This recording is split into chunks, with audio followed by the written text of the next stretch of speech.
for this today's program, we have a speaker, Dr. Mukesh Shete. Dr. Mukesh Shete is MD, DNB Medicine and DNB Nephrology. He is consultant nephrologist at Jupiter Lifetime Hospital, Thane, Mumbai. He is founder of Kamaya Kidney Care, a dialysis network company at Thane. He is founder of Navnath Healthcare as well as member and trustee of Imaging Foundation 2012.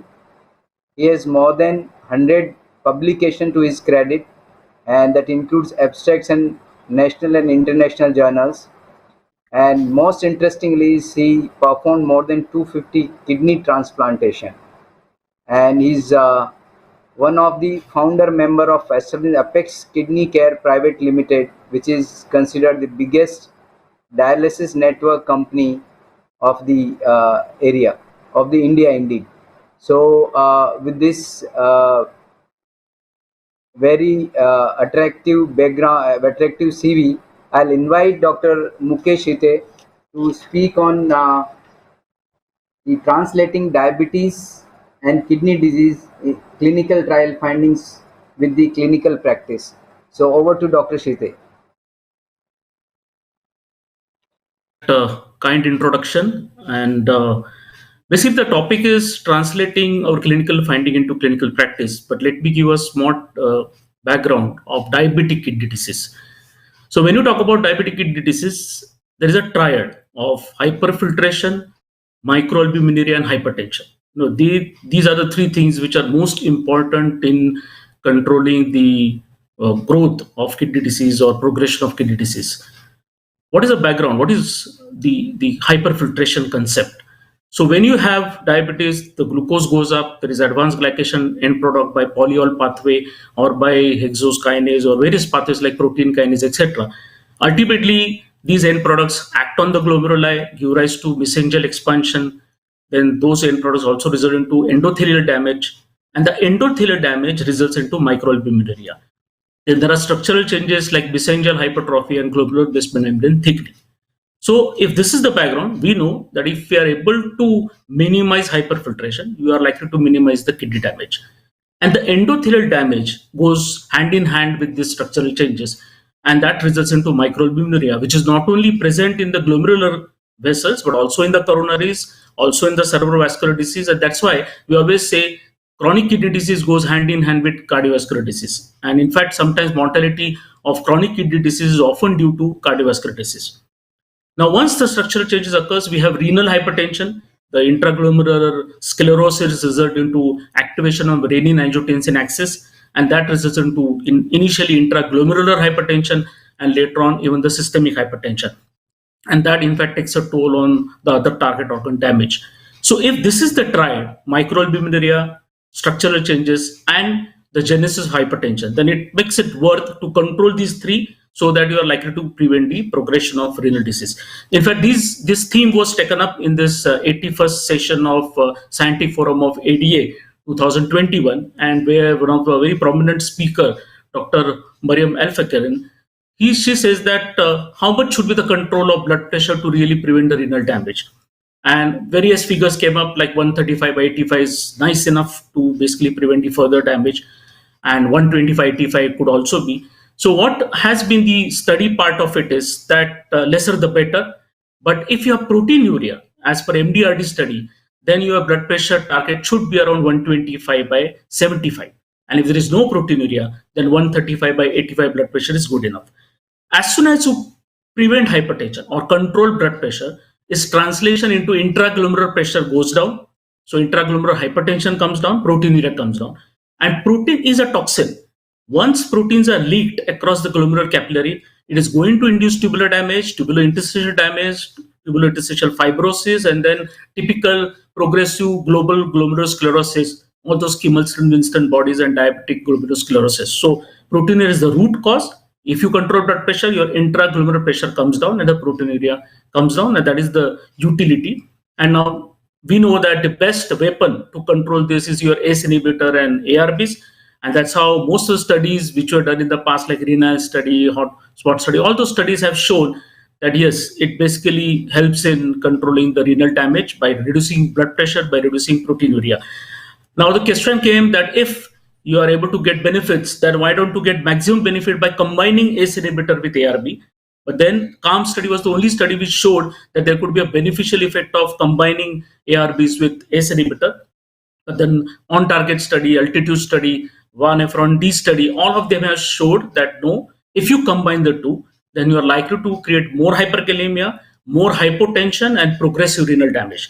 So now it's a well understood thought that we do not combine two blockers of the same axis, that is ACE inhibitor or ARB. So initially we are focused on renin-angiotensin axis, but the fourth player was almost not considered. That was aldosterone. And now there is a lot of light thrown on aldosterone, that aldosterone is a toxin. It is causing vascular toxicity. It causes progressive fibrosis in the renal glomeruli. It improves the COX-2 end products, and that is again further damaging and improves takes away the tone of the vessels, afferent and efferent arteriole. So it's worth blocking aldosterone. So initially, of course, we were using spironolactone, then eplerenone, and now there's a lot of light on finerenone. So what is the difference between the two? Are there any class differences between these drugs? You will find finerenone, which is of course a new addition to this MAR, the mineralocorticoid receptor antagonist, is that it is very tissue specific. There's an equal distribution of receptors for finerenone in heart and kidney. So say we consider 100% receptors, 50 would be in kidney, 50 would be in the heart. While when you talk about spironolactone or eplerenone, there is almost 90% receptors in the kidney and 10% in the heart.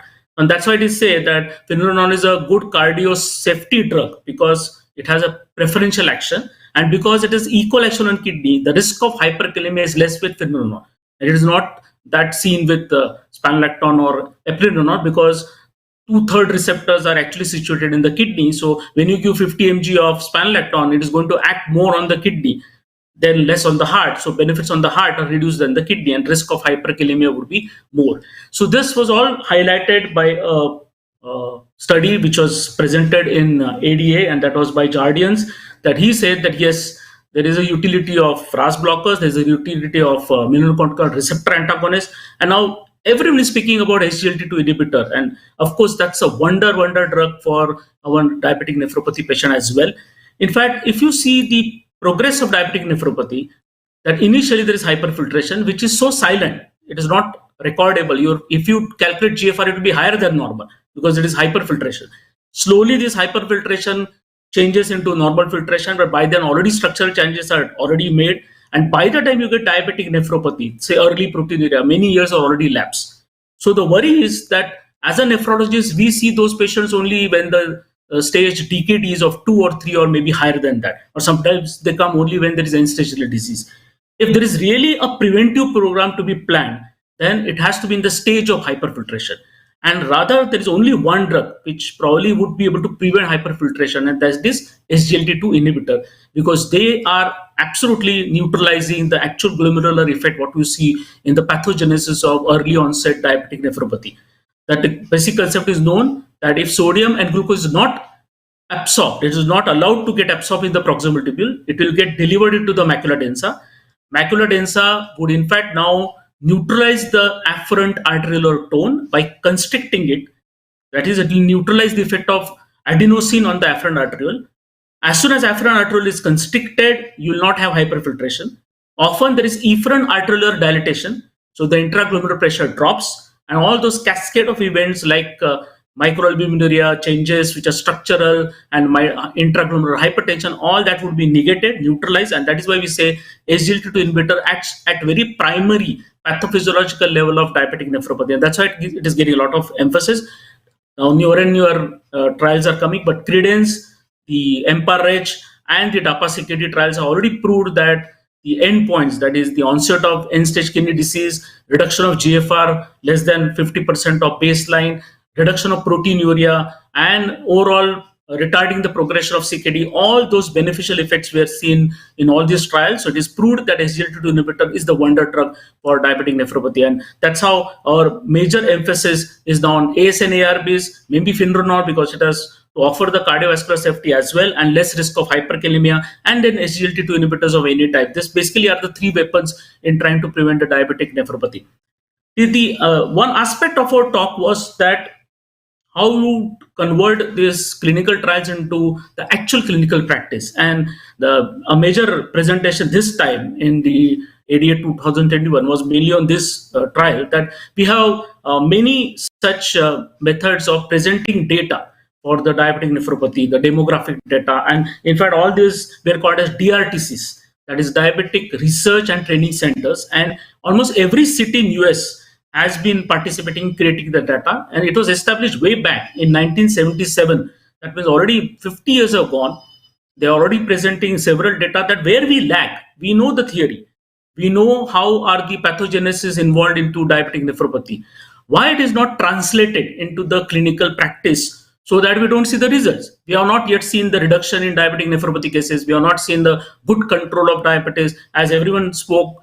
Even Dr. Sharan spoke about the nutritional aspect of it, that is not being translated into the actual practice. So despite knowing theory, where we lack that, so that we don't see that into clinical practice, and we are not able to see those reduction of cases. So a lot of concept came that initially our approach was healthcare related. No, let us create a team for diabetic management. Let us say empower or all doctors in the form of general practitioner, physicians, primary healthcare workers, or even healthcare assistants, nurses, ward boy. And then we realized that even doing so, we are not getting the net result.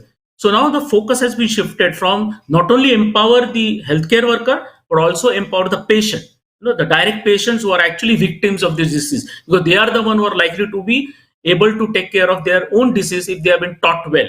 So now there is a lot of research going on in talking with patients directly, empower them by understanding how to monitor glucose, how to identify risk of hypoglycemia, how to basically take your weight into control, what are the methods you will achieve. There was one very good study conducted in US where they in fact selected churches, and all the patients walking in, they just could view that who are the obese and overweight individuals, and they were isolated, and they're given this paradigm program that you maintain your weight and that would help in controlling your diabetes.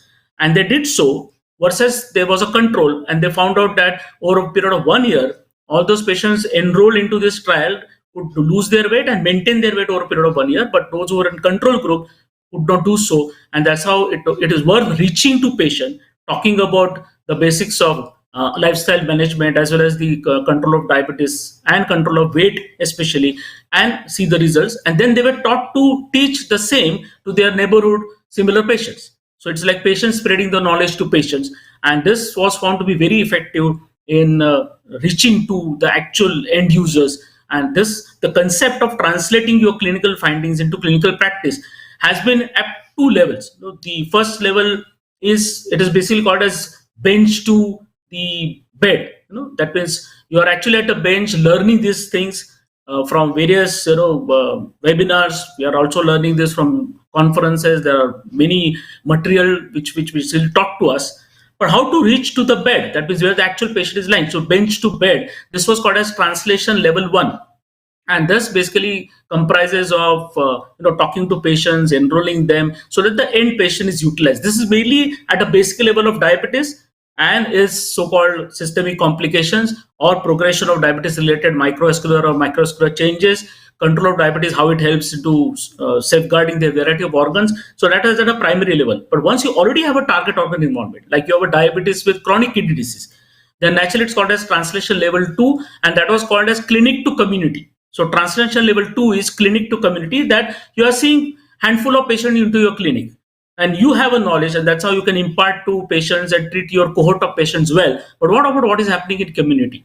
There are hundreds of patients not even able to reach to the treatment level. There are villages and small cities where probably there is no enough super specialty departments, and that is how the task naturally comes to general practitioners as well as physicians, where they have to not only learn this and extrapolate to community, and that probably would require a lot of funding, lot of manpower, and we probably at a level where we need to upgrade this translation level 2, because only then probably our trials and learning from clinical trials will translate to the end user and into the field of practice, where we'll be able to alter the changes in the form of either minimizing the complications of the organ damage, or at least preventing the so-called faster progression, and then overall creating benefit to the community.